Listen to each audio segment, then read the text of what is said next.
уште едно ново издание на Агроспектар, вашата емисија која што редовно ве информира и едуцира за квалитетно земјоделско производство. Времето како главен услов во земјоделското производство не е наклонето кон земјоделците, меѓутоа, она што доаѓа како прогноза е дека веќе од вечерва имаме заладување, опаѓање на температурите, а веќе викендот и значителни врнежи од снег. Колку ваквото време, ваквите нагли промени на временските услови ќе се одразат негативно врз земјоделските култури, ќе слушнеме вечерва во емисијата. Исто така ќе проговориме за традицијата на закројување на виновата лоза по повод празникот Свети Трифун, кој што е заштитник на лозарите. Ќе се осврнеме и на новини од фитофармацијата, затоа бидете со нас и со ова издание на емисијата. Со нас во емисијата е професор доктор Исто Вучков. Професоре, добро ни дојдовте. Добро ве најдов вас и редовните гледачи на КТВ телевизија.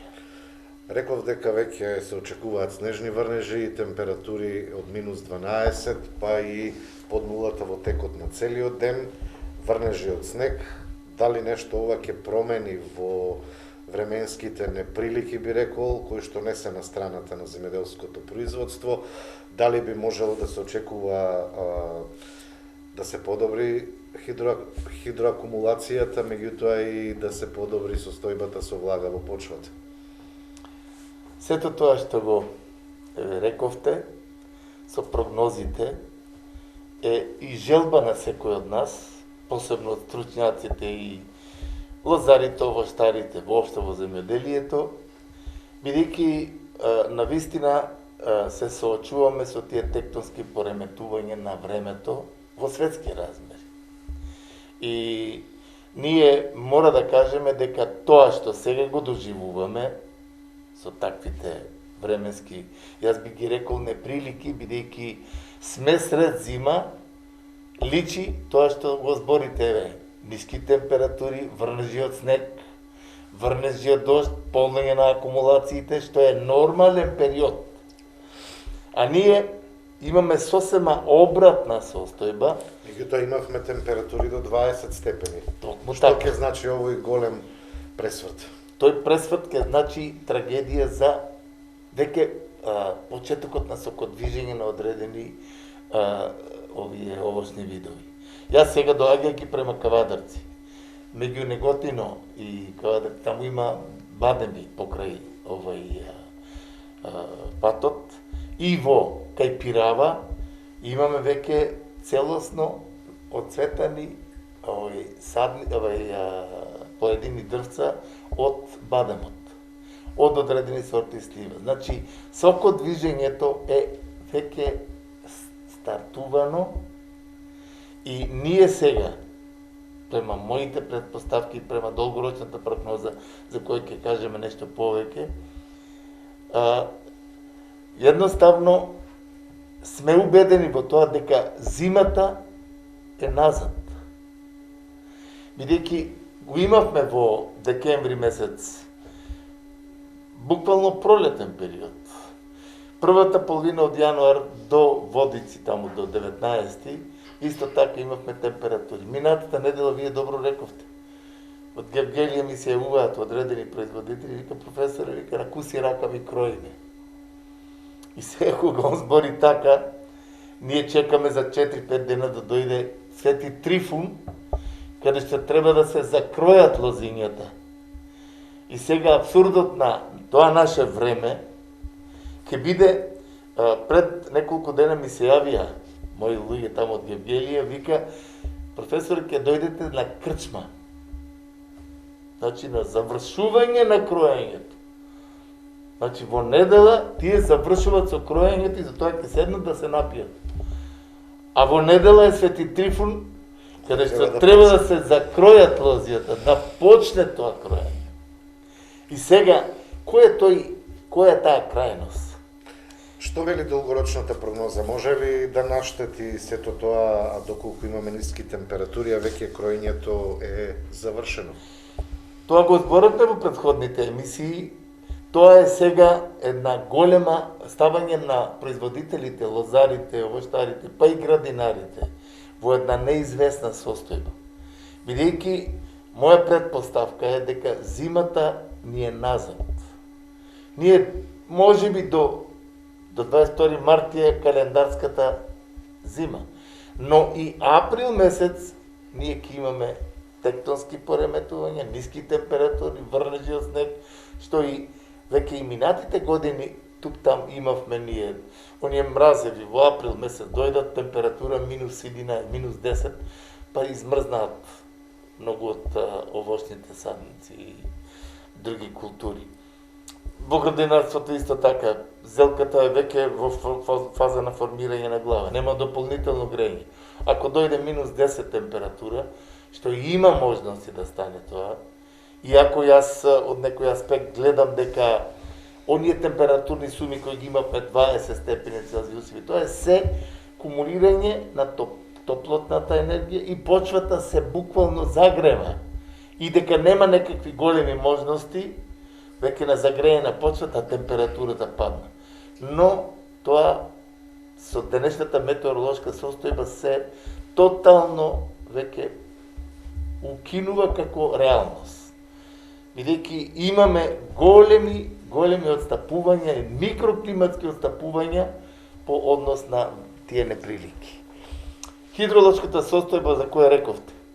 Јас имав едно убедување дека кога последниот дожд беше во квадрати 100-180 литри, па цела Македонија беше со тоа, па Битола имаше 35 сантима снег, викам, ќе дојде периодот да до пролетта ние имаме веќе исполнет капацитет на акумулациите. Тие се сега во една пак загрижувачка форма. Значи водата што ја очекувавме, бидејќи е толку била жедна почвата и неорганизираноста на прибирање на водата него истек во Егејско море, ние сега пак имаме една незавидна состојба, лоша состојба во сред зима со недостатоците на вода кои ќе ни бидат од суштинска потреба во летните месеци, во јули, август и така натаму. Тоа е се забот на времето кое ние ќе го почувствуваме. И со времето кога сме да го заокружиме на начинот што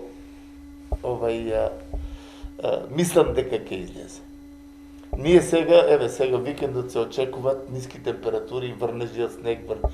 Тоа е само еден таков ексцес од 3-4 дена. А до 22 март ние имаме уште цел месец и нешто. А и април ќе биде неизвесен со такви температурни амплитуди и изненадувања, не баш пријатни, посебно за лозарите и за овоштарите. Бидејќи за пластеничкото производство, пластеникот кога тој става 2 најлона, агрили и така натаму амортизира тие ниски температури. Но на отвореното, кога тргне, кога е веќе сокодвижењето тргнато, овие бадеми веќе, кога цветат, кога веќе имаат сокодвижење, секоја температура под нулата, со подолга експозиција, за нив е кобна и уништува и плотче, и цвет, и лист, и така натаму.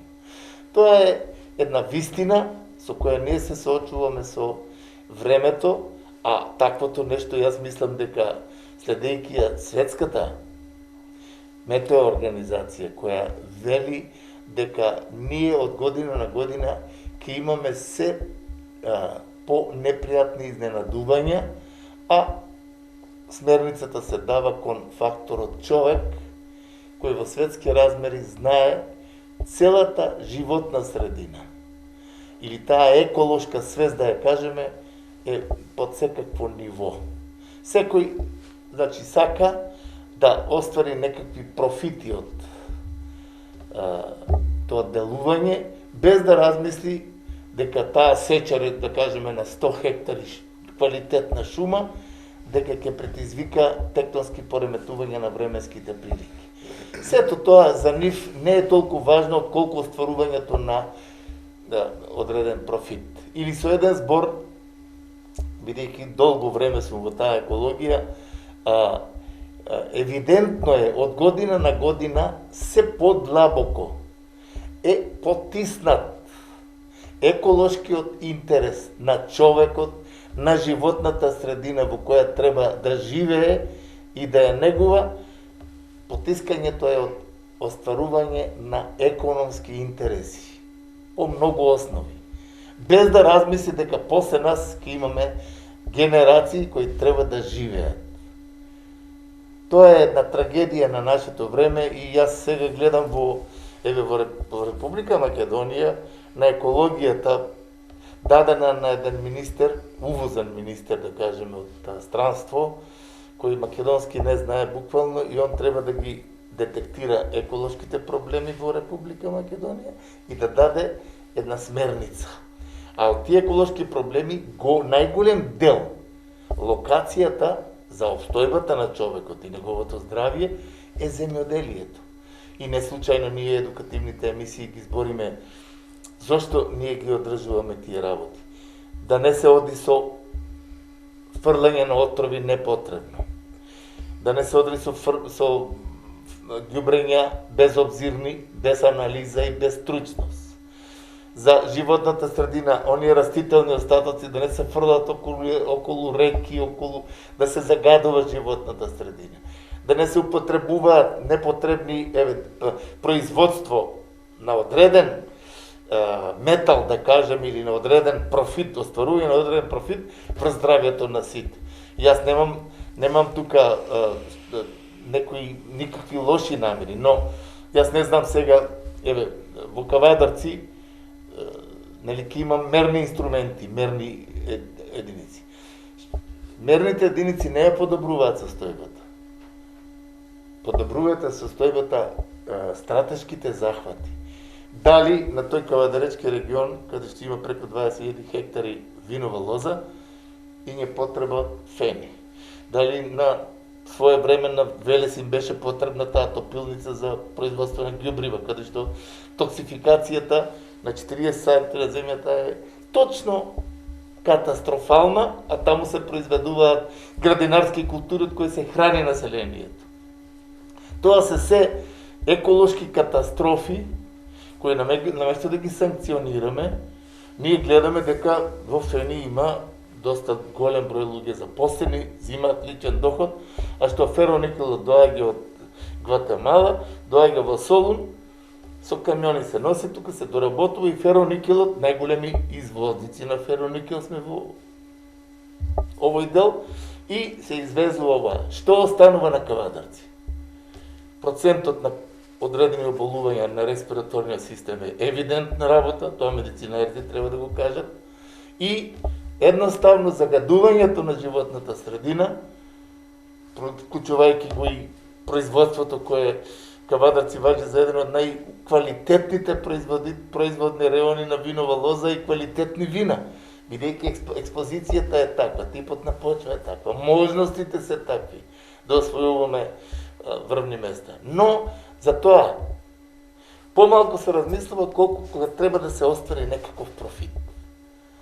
И тука имаме многу нешта за таа животна средина која е тесно поврзана со тие тектонски пореметувања на времето за кое збориме и необичните ексцесни температури, необичните брзи амплитуди. Сега јас кога гледам овие дрвца во февруар месец цветат,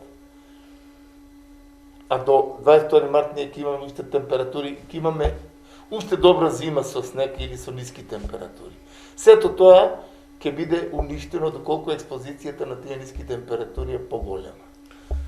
Значи, се уште постои голема опасност за земјоделците, за земјоделското производство. Свети Трифун рековме во недела, символично закројување на лозијата. Лозарите очекуваат богат род, меѓутоа она што деновиве го слушам во контакти со нив, велат поарно да измрзне, да не го даваме бадијела грозието. Точно. Значи, голем дел веќе не сакаат воопшто да влезат во лозовите насади, бидејќи грозието лани се купи по 2, 3, 5 за ич пари. Визбите си купија мастрав да прават квалитетни вина и да добиваат големи профити, да добиваат медаљи. Меѓутоа лозарите се тие кои што страдат и ова 3 децении воопшто не се мрда од мртва точка. Што значи, Свети Трифун, професоре, се напуштали традицијата, се менували традицијата, ќе пропаднат ли лозовите насади, бидејќи се е свртено кон индустријскиот развој, а не кон земјоделското производство, бидејќи таква е македонската стратегија. Развој на индустријата на сметка на земјоделското производство. Точно така. За Свети Трифун, навистина, јас сум долго време во земјоделското производство, навистина лозарите овој празник со восхит го очекуваа секоја година. На тој Свети Трифун се зарежуваа лозето. И таа фешта, тоа задоволство, тоа едно расположение беше, иако и тогаш, во тоа време ги немаше оние големи комплекси што откупуваат и така натаму, сепак традицијата беше по-духовна, по-вистинита. И од година на година со таа девалвација на цената, или поединците кои профитираат, или визбите кои профитираат од тој лозар, традицијата на место да се сплотат и да ја одржуваат, тука веќе се случува еден друг, еден не баш вкусен кодекс, каде што лозарот е буквално оставен. И сега, до Свети Трифун, ако има некој кој размислува на лозарите, до сега требаше од стратешки аспект да има средби, пред да влезе за Свети Трифун лозарот да крои, тој треба да знае за сите состојби каде со неговиот производ. Бидејќи он ќе вложи сега, да знае зашто ќе вложи. Да знае зашто ќе вложи. Имаше средба пред една недела, меѓутоа на средбата беше договорено дека треба да има средба. Да. А тоа е обично така. Чим се инкорпорира политиката, сега по средбата ќе се формираат комисии. Од комисии, од Министерството за земјоделие, од здруженијата, и тие комисии ќе верблат и пак ќе остане. Значи, формата ја менуваат, да ме ќе интересираме се, а содржината останува иста. Безнадежност за откупот на грозјето. Еден навистина искусен лозар, со кој комуницирам редовно после емисијата, ги следу емисиите, и ми вели: професор, јас си решив еден проблем. Вика, наместо лакови и да барам работници, да ги плакам по 1500 денари, јас, вика, отидов, вика, го исчалкав грозјето, лозјето, вика, само на кондири. Нема да вразувам, вика, не ми треба да вразувам. И вика, со тоа спасив, оноа, вика, и плюс цената на грозјето, знаете каква е. Че има ли род тоа? Значи, човекот, добро сега, тој мисли така дека од кондир, од винските сорти, обично може по тој основ да се режат, но асталските, голем дел од асталските сорти, лакот е неминовен за добивање на еден принос и квалитет што заслужува. Но таквото нешто принудата го тера, вика, да вложувам, а да не добијам ништо или да произведувам за непознат купувач, тоа е абсурд. И сега, со еден збор, лозарите се целосно фокусирани кон тоа, едноставно немат кондиција и елен да вложат во грозјето, бидејќи знаат дека винариите се тие кои го кажуваат последниот збор. Сега, јас тргнувам од стручно практичен аспект. Бидејќи не сите лозари мислат така. Има лозари каде што квалитетно кројат, квалитетно спроведуваат заштита, квалитетно ѓубрат и имат квалитетни шекерни единици. И визбите се тепаат за нивното. И за нив се тепа, да. Вика, донеси го твоите грозје, ќе имаш плюс толку и толку. Визбите не сакаат грозје од лозарите, каде што производството е со камуфлаж. Така е. Точно. Импровизација во заштитата, импровизација во ѓубрењето, Да. па дури и камуфлажа на шеќерот кога ќе се собере грозјето во приколка. Точно е тоа. Тоа се се вистини, бидејќи ние до сега баравме дежурен виновник. И кои се виновници? Визбата неќе да ми го откупи грозјето. Дај да видиме какво грозје имаш. Цело со ботритис, шекерни единици нема и камуфлирал. Е, така нема. Зошто е тоа така? Не се почитува науката, не се почитува струката. Значи, анализата на почвата да каже, ќе ставиш тоа ѓубре што фали во почвата. Прскањето ќе го обавиш тогаш, гроздот да биде заштитен комплетно од пепелницата, од пламеницата, од молците, од ботритисот и ќе имаш шекерни единици што визбата ќе ги посака. Бидејќи со квалитетно грозје визбата добива сатисфакција да добие квалитетно вино и да профитира. А од неквалитетното грозје делот визбите не примаат кога ќе го видат грозјето од шетат одредени нивни агрономи и гледат дека цело со ботритис дека ќе ми ја загаде визбата. А има некои патогени што многу лесно таму фруктифицираат и едноставно делуваат на енолошките процеси и на добивањето на вината и во целиот процес на добивање на тие производи од грозјето. Значи, со еден збор, нашите едукативни емисии треба да бидат сватени како една суштина која треба да се предпочита. Дали треба? Еве сега оптеретувањето на грозјето, на лозјето. Со колку лака, со колку кондира треба да биде. Не може да го оптеретете вие двократно повеќе чокотот со принос и да барате од него квалитетно зрно и со шекерни единици. Има си свој секој корен, зависи од староста на лозата, нели? Од начинот на исхрана, начинот на заштита, начинот на тие мерките кои ги презимате на филизење, на прочистување околу гроздот, да не дојде пепелницата.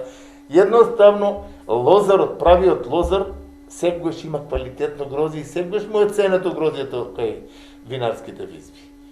Тоа поединци што сакат да наметнат преку здруженија, демек не ни го откупуваат грозјето, тоа нека се прашат тие поединци зошто не се откупува грозјето. Зошто ако извадеш на пазарот некоја убава квалитетна стока, мои земјоделци знам со домат, со краставица, професоре, под ваша палка сум заштитен, кога излезем на пазарот, прво моето производство се продаде, тек другите почнува да продават. Зошто?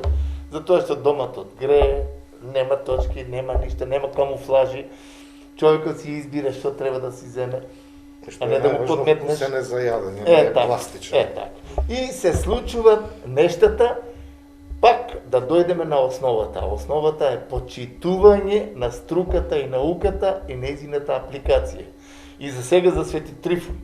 За Свети Трифун треба да има една таква едукација, едукативна работа од почетокот. Бидејќи минатата емисија, ние рековме, имавме блага зима, барем до сега.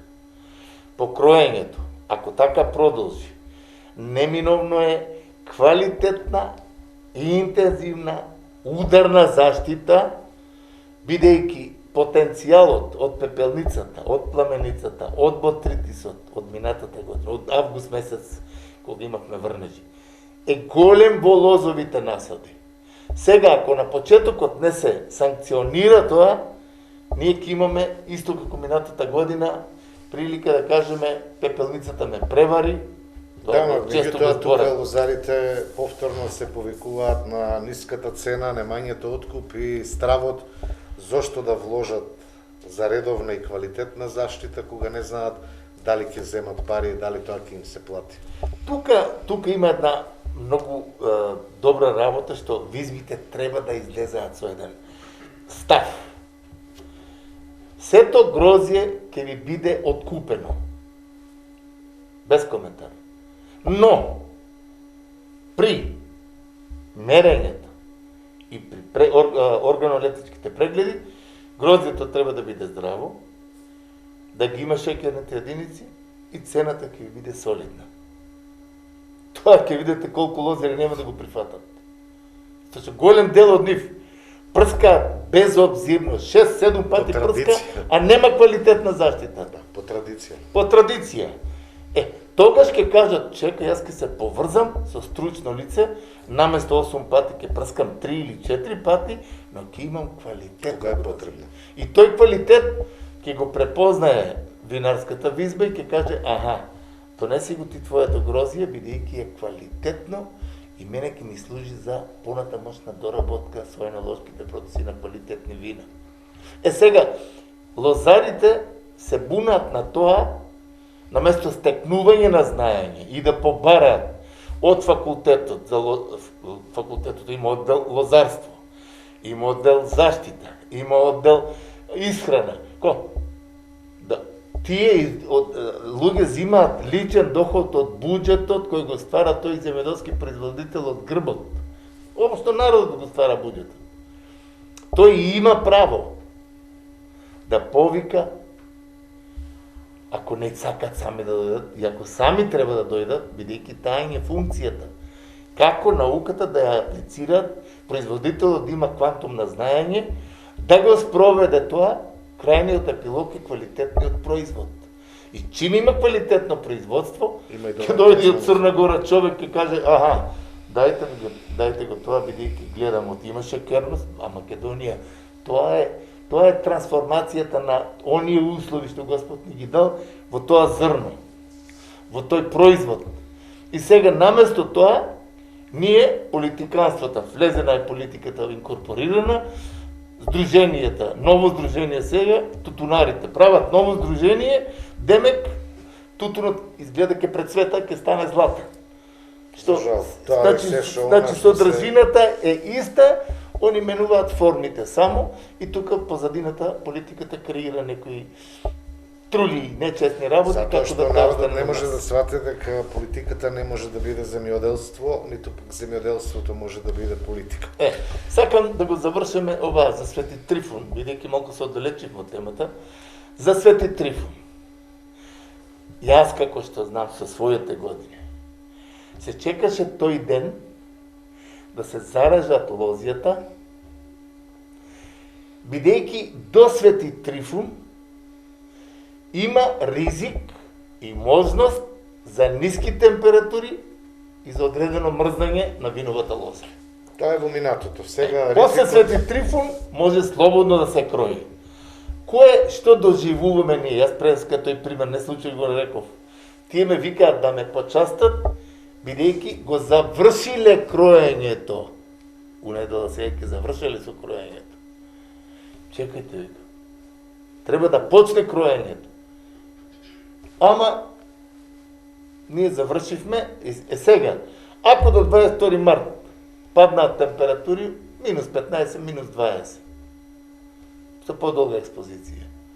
Тоа што е скроено е содбината на виновата лоза, нели? Минус 12 е најниската, ќе направи ли штети на окројаните лози? Штета ќе направи ако е таа експозиција подолго време. Бидејќи ако е почнато сокодвижењето кај одредени сорти, веќе е почнато. Дневната температура е таа, а ноќта паѓа минус.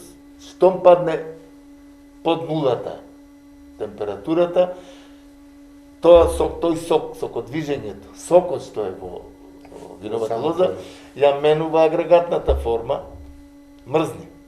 И со мрзнењето во трахеалниот дел, во кондирот, во лакот, тука автоматски доаѓа до кинење на трахеите, трансформаторите на водата со минерални материи, и тука веќе од таквите ластери кондири нема да има никаков резултат. Затоа не треба брзање, иако во повеќе наврати велам, голем дел од лозарите го користат алибито. Професоре, не можам да втасам до април, че ми потераат папките после, не можам да втасам со кроењето. Па подобро е тогаш, кога има веќе почеток на некоја видување дека тргнува, да се скрои, помали се штетите, отколку сега да го скроиш, Па тоа што си го оставил да смрзне и нема да имаш никаков род. Значи, со еден збор, тоа е се работа, практична работа на теренот, со следливоста на условите. А моето лично видување и размислување дека во овој период до 22 март, до почетокот на пролетта, ние ќе имаме уште многу такви промени брзи промени и зимата ќе си го покаже своето со своите снежни и други особини. До 22 март ќе имаме прилика, мене ме плаши и тоа, посебно за раноградинарите, што таквото нешто ќе продолжи и во април месец. Ние знаеме во март бабите кога дојдат, тогаш колку е критично времето, колку е температурните разлики се големи и лани имавме 2-3 такви ексцеси со минусни температури и мрзнење имаше. Сега до чак април месец ќе ни биде продолжено зима. Сега во Тоа што го имаме како компензација на декември и јануар, што го имавме пролетни температури. Тука го најавувам прилогот од областа на новините во фитофармацијата, се она што е ново, а е добро да се користи во заштитата.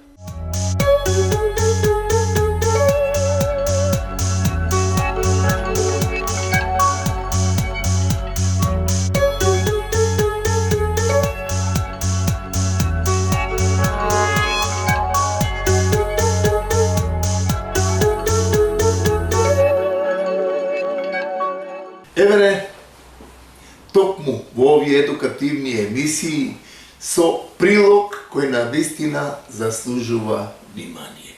Ние често во овие наши едукативни емисии збориме дека фитофармацијата навистина бележи чекори, и то позитивни чекори напред, во осовременување на користење на средства и што е најважно, анулирање на оние токсични творби кои до сега беа во фитофармацијата како главно оружје. И таа најава ја даваме подолго време, веќе почнавме со одредени биолошки препарати и ова недела ќе имаме итекако добро ново решение за она што во земјоделието значи многу. Успешна заштита, а од друга страна минимум резидуи. Денес кога збориме за нешто ново, тоа е новото од фитофармацијата, а се работи за ваксиплант. Органски препарат, каде што активната материја е екстрахирана од ламинарија дигитата. Тоа е морска трева која навистина со нејзината племенитост од она што го има како активна материја делува итекако успешно врз растенијата и подобрување на нивниот имунолошки дел. Ние ќе се потрудиме таквото делување, со механизмот на делување, со ефикасноста и со сите работи да го уедноставиме во такви лабораториски услови, што е и цел да консуматорот, односно пременувачот на таквите средства, го препознае како негов сојузник во успешна заштита на растенијата. Генерално кажано, ваксиплантот и најуедноставено кажано, ваксиплантот всушност представува активна материја која нема токсични творби, а која го предупредува или го побудува имунолошкиот дел на растенијето да тоа имунитетот ојача и да нема можности на инфективен процес од болест. Тоа е навистина голема работа, која нешто е дело, како тоа рековме, на фитофармацијата. Ваксиплантот го стекна епитетот биофунгицид, производ за заштита на растенијата и се одликува со еден специфичен механизм на дејство, преку кој се добива една стимулација на одбранбениот механизам на растенијето домакин и делува како фунгицид, бактерицид и делувањето е врз основа на зголемена отпорност на растенијето при сузбивање на бактериска пламеница, ервинијата, примерно, како што знаеме каква е опасноста за воопшто за производството, пепелницата, сивото гниење, краставоста, пламениците, со што тие го намалуваат производството во земјоделието. А со редовното и континуирано и квалитетно, стручно аплицирање на овој препарат имаме фантастични резултати, кој е нешто во годините кои се пред нас треба да биде и главно оружје за квалитетна борба и заштита на растенијата од болестите кои се секојдневие и кои причинуваат големи штети. Рековме дека ваксиплантот, пазите колку далеко отишла фитофармацијата, од морската трева, тоа е ламинарија дигитата, е екстрахирана активната материја која се вика ламинарин. Сега, ламинаринот екстрахиран и формулиран во препарат ни дава за право да го опишеме како со својот механизам на делување, тој делува во растението и растителната клетка. Во ламинаринот, во неговата молекула, во неговиот состав, структурно, се сместени елицитатори. Елициторите кои се во самиот препарат со апликацијата на овај препаратот во самото растение, тој се прикачува буквално за самата клетка. Еве тоа може овде да го камерата види. Прикачувањето на елицитаторите за протеинскиот, за тие рецептори на самата клетка и тие рецептори кои го попримаат елицитаторот, тука настанува побудување на имунолошкиот дел на растението да било кој патоген не може да ја изврши инфекцијата и да причини штета на растителните делови. Дали е тоа ервинијата, дали е тоа друга бактерија, дали е тоа некоја пламеница, дали е пепелница и така натаму. Значи, тука имаме еден, со активната материја на ламинаринот и неговата апликација, тој буквално го ојачува или го предупредува имунолошкиот дел на растението дека тука има можности за инфекција. И тука, со таквото побудување, имаме ние резултат кој навистина заслужува внимание од примената на ваксиплантот во земјоделското производство. Ако кажеме дека ваксиплантот е универзален препарат, компатибилен, каде што тој може се користи и во оранжериско производство, може се користи во овощарството, лозарството, во сите и цвеќарството, што е многу симптоматично и постигнува фантастични резултати. И тука имаме навистина еден фантастичен чин на успешна заштита на сите растителни видови. Реков дека ваксиплантот со неговата одлика на широк спектар на делување има големи економски ефекти и значај за скоро сите патогени по одгледуваните култури. Ние ќе спомнеме сега, еве, една круша, како вид во Република Македонија, секоја година имаме ние проблеми со Ервиния амилофлора. Тоа е бактериска пламеница. И мора да кажеме дека крушата, на вистина, ред години, ние имавме преку 270 хектари копачење на насади од круша заразени од ервинијата. Со примената на ваксиплантот, бидејќи од тогаш имаме веќе констатација кај одредени крушкови насади враќање на ервинијата. Ваксиплантот може да биде фантастично решение за ервинијата да не ни се врати. Со таквите третмани ние имаме веќе еден квалитет плюс заштита од ервинијата, што е, како што рековме, една многу опасна по крушката и дуњата, посебно гевгелискиот дел, каде што има услови. Тука одгледувањето на дуња може да биде ризично, бидејќи ервинијата може многу лесно да нападне. Бидејќи ние, мора да кажеме тоа, пред низа години, ние се увезовме од Грција ервинија амилофлора, каде што се одгледуваат одредени садници, саден материјал, овощарство и така натаму, околу верија и така натаму.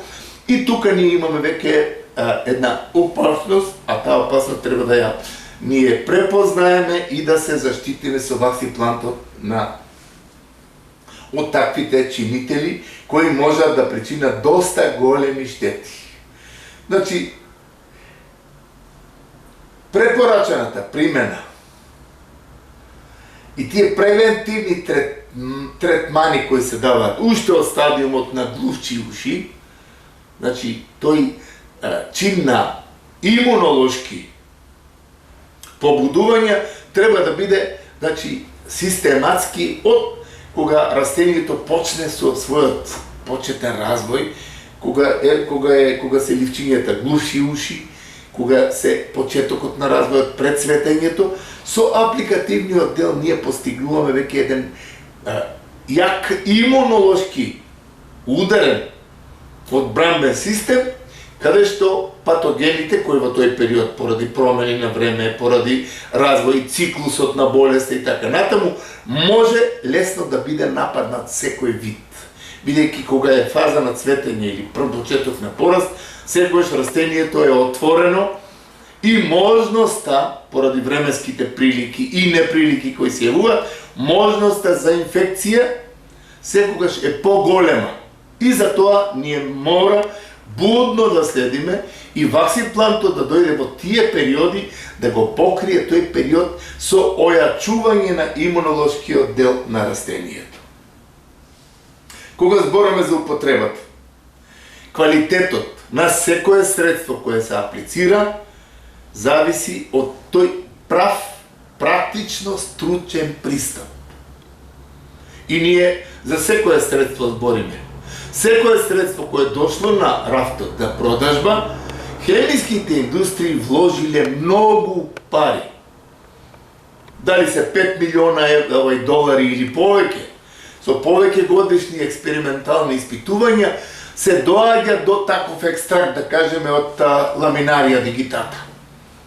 И тоа мора да се почитува, бидејќи со тие експериментални повеќе годишни испитувања утврдено е концентрацијата или дозата која треба да се употреби, времето кога треба да се употреби, микронизација на честиците при кои треба да се употреби за целосен опфат на растението и, како што рековме, да тој механизам на делување и активирање на елицитолите и прикачувањето на тие протеински рецептори да биде во периодот кога за тоа е правиот момент. Рековме микронизација на честичките и употребата. Значи, од 750 милилитри до 1 литар од препаратот е сосема доволно за хектар површина. Или од 1,5 до 2 литра, зависно од фенофазата на развој на растението и културата која се одгледува. И нормално можниот потенцијал на зараза која секогаш имаме ние можност да ја согледаме со една стручна целосна обиколка на теренот, преглед и така да се констатира сето тоа што е потребно. Кога ние зборевме за крушата или за дуњата и за ервинијата, мора да кажеме тоа го збориме од причина што тој препарат тука ќе биде едно квалитетно решение за таквото нешто кое Хемомак го прави и прави со многу други такви биофунгициди и други препарати кои на вистина заслужуваат внимание. Ако збориме за крушката и за дуњето, не помалку и помали ефекти ќе имаме примерно при заштита на јаболкото. Знаеме ние дека јаболкото го прскаме преку 20-25 пати. Дали е тоа за вентуријата, дали е тоа за карпокапсата, дали е тоа за пепелницата и другите форми, тука со примената на ваксиплантот за сузбивање на бактериските племеници кај јаболкото, економските значајни болести, како што е чадливата краставост, дамкавоста на листовите, она што рековме вентури и неквалисот, и тука ние со тоа постигнуваме на квалитетна, трајна, успешна заштита на јаболкото од разни тие чинители, токму со примената на ваксиплантот. Значи, и тука има начин да се знае дека препорачаната таа примена како превентива прво во фаза на миши и уши, кога е јаболкото, да кажеме, и до започнување на бербата, тој може да се применува како препарат, каде што сосема доволно е 1 литар од средството на хектар површина. Сега, која е фенофазата на разбојот? Тука количината на раствор по хектар површина, ако е во првите фенофази, кај овощарството, примерно 400, 600, 800 литра, во покасните фенофази, кога е интензивен порастот на растенијата, со листната маса, со плодоносењето, со можностите на појава на овие болести и така натаму, тука веќе може да се оди со поголема количина на раствор по хектар површина и тоа што го спомнавме за ефикасноста и за опфатноста на целата листна маса, која покасно се абсорбира и доаѓа во клеточниот дел на тие рецептори за кои зборевме, протеински рецептори на клетката, тоа мора да се направи со максимална микронизација на честиците и јак млаз со турбуленција, кој ќе го опфати целиот лисен потенцијал, кој ќе ги фати младите гранчиња, кој ќе ги фати плодчињата, да тие бидат на вистина со таа максимална микронизација на честиците, бидат на вистина во еден прав опфат на целото растение. И под таквите услови ние имаме фантастичен резултат. Дали треба 1, 2, 3 прскања? Голем дел од оние комерцијалните заштитари, ќе ги кажеме, тоа го прават на секоја недела по едно прскање и демек заштита е сигурна. Ние со тој принцип веќе оддавна расчистивме. Струката и науката зборува следливоста во заштитата на растенијата е основниот чинител дали треба, кога треба и колку треба третмани да има одреден насад. А сето тоа е следливоста на температурата, следливоста на релативната влажност на воздухот, следливоста на потенцијалот од можниот потенцијал од патогенот кој е присутен и дали е присутен. Сите тие фактори струката ги констатира и врз основа на тоа дава налог за третман кој треба да биде квалитетно извршен. Тука рековме, оние дизни на бренерите, мора максималната микронизација да ја ите како овозможат, затоа што голем дел од инфективните процеси на опачината на листот. Затоа што младото плодче, зафатено од листната маса овде, може и да не дојде во контакт и да не биде заштитена, и тука може инфекцијата може болеста да прошверцува. Со микронизацијата на честиците, со таквото нешто кое се случува со квалитетните турботонизери кои ги има, па чак и оние грбните прскачки кои се сега на електричен погон, на батерии, да кажеме, тука се постигнува навистина еден фантастичен резултат во успешноста на квалитетна заштита на било кој насад.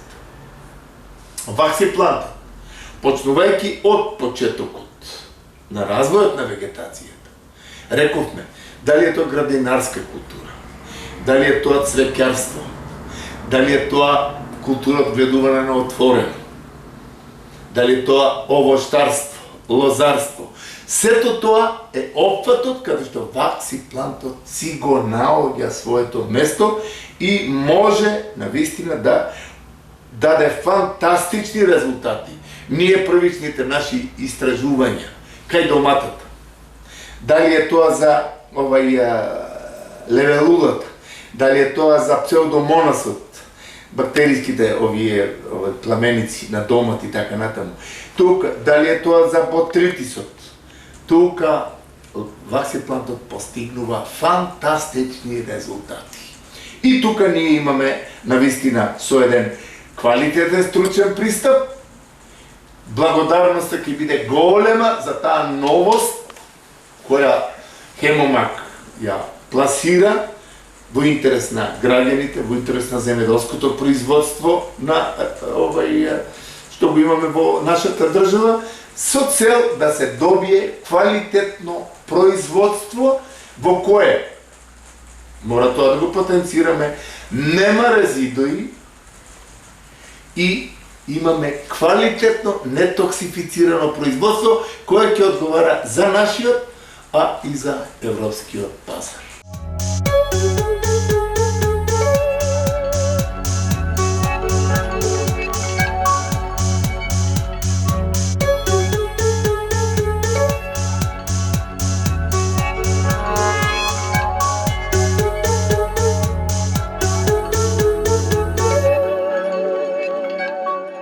Редовно ве информираме за новостите во областа на фитофармацијата. Професоре, на крај од емисијата порака до гледачите и земјоделските производители.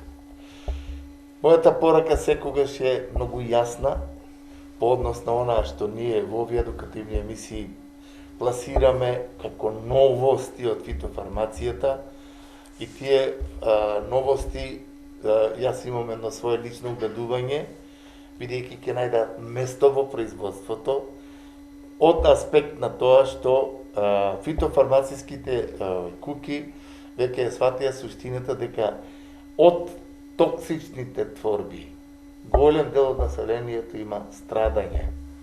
Сега, овој ваксиплант што го видовме, тоа да биде екстракт од некоја морска трева, каде што не одиме веќе ние кон она нокдаун ефект делување.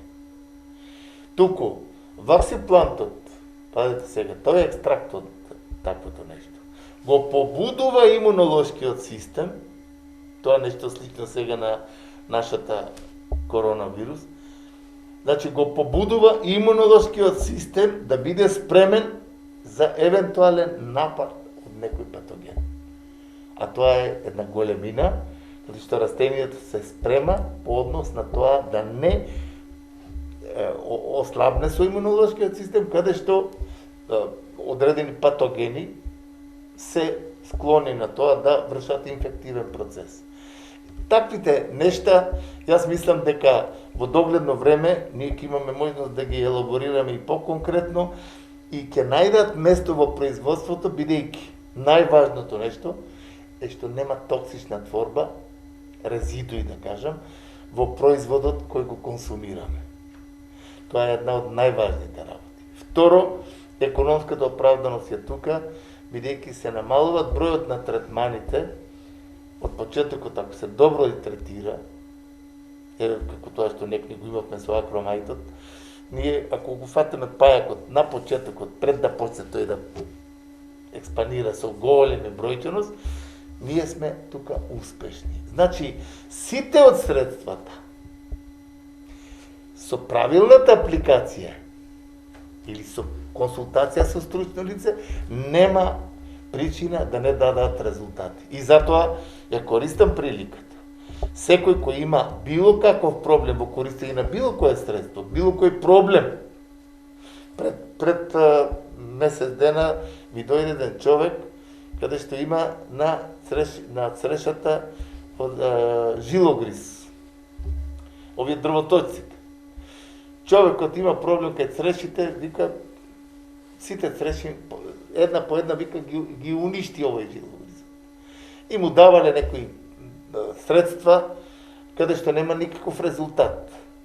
И имаме, така договорено, одредени работи, да ги превземе со следливоста на циклусот на тој инсект, кога треба да се превземе мерката. Пред тој да ги полаже јајцата во зоната на кореновиот врат, каде што ларвата се пили и влегува во дрвестината.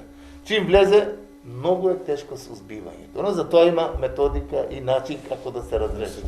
Значи, со еден збор, почитување на струката и науката и нејзината апликација е најважната работа. И затоа сум на располагање, без никаква надокнада, за секој земјоделски производител, дали лозар, дали овоштар, дали градинар, кој има проблем, слободно се јави во КТВ телевизија или лично, да му подпомогнеме да не фрла џабе отрови, да не фрла џабе препарати, да не се троши џабе, бидејќи познавањето на циклусот на болест или штетникот е основна, појдовна основа за успешна борба против тој штетен инсект или болест.